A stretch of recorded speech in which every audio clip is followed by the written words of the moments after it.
Hi and welcome to DSEI 2025. I'm James Page here with FrontLine Research.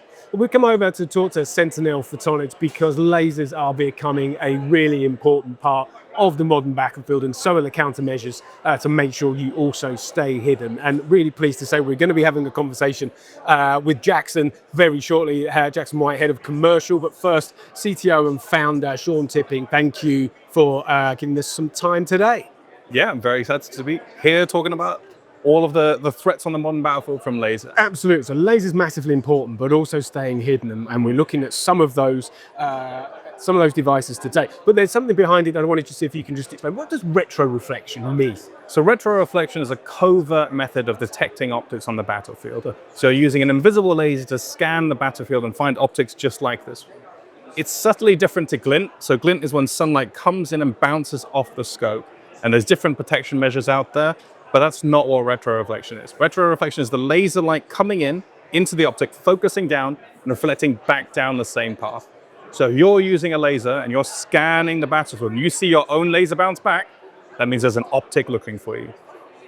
It's nefarious because it's covert, so you don't know it's happening. So if you're looking down this optical site and someone's scanning, you don't know that they found you, and then they can attack you. They can engage you with conventional means or use a laser to damage your eyes. Exactly. Is that the thing that we call eye popping? Is that exactly, right? Yeah. Hemorrhagic lesion in a technical scientific term, but yeah, eye popping works well too. So what Sentinel provide are countermeasures to these threats. One example is our frost filter. Right. So this filter is called frost. It's the filter for reducing optical signature thresholds. So you pop this filter on top of your scope, and what it does is it prevents the laser light from getting in.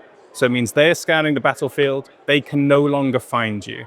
You're protected, your eye is protected, and it has minimal degradation to you as you look through it. So as you look through, you don't even notice that you have a frost, but your eyes are protected. So for us, it's a no-brainer. No degradation for you, and you get protected from it. And it's just becoming so much more important as lasers are just being used so much more. Exactly. As they proliferate, as the technology advances, there's so many more different laser threats. We build our own laser system, a system that we call Echo here. So exposing covert hostile optics. So we're scanning the battlefield with it as well. So these are proliferating everywhere, many different types. So this one is built to be eye safe, so we're not looking to hurt anybody, but it's also much more covert than existing systems out there. Won't get into too much detail, but this is much harder for people to spot and find. Gotcha, Shane. So we build a range of stuff, and countering the variety of different laser threats that are out there. One of which is laser max, which Jackson will talk about. Tell us more, Jackson. So part of the Sentinel Photonics, we focus not only on the retroreflection, but across the whole laser threat scenario. So most important to that is to understand what lasers are targeting you.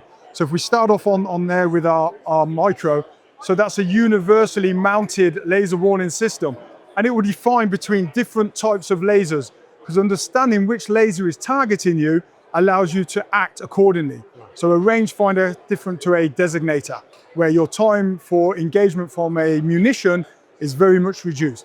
So understanding that threat will increase your survivability. Moving on to Laser Max, we're launching this at DSEI, and this is a world first. So small form factor, it autonomously scans the battlefield up to 10 kilometers away in range for laser events. And what that does, once we spot a laser event, it captures that event and it analyzes the type of threat that we have. So it gives you what we call laser intelligence, or LASINT. And from that, we can determine what action we can take. But also it gives you an understanding of what laser threats are being deployed against you in the modern battlefield. Okay, fantastic. Really interesting stuff. It's a fantastic and interesting area, and there's a lot going on both sides of this, and we're really pleased to get the view from Sentinel Photonics and to hear the fantastic innovations that you're bringing to this show. Jackson, Sean, thank you for talking to FrontLine Research. Thank you very much. Thank you. Thank you.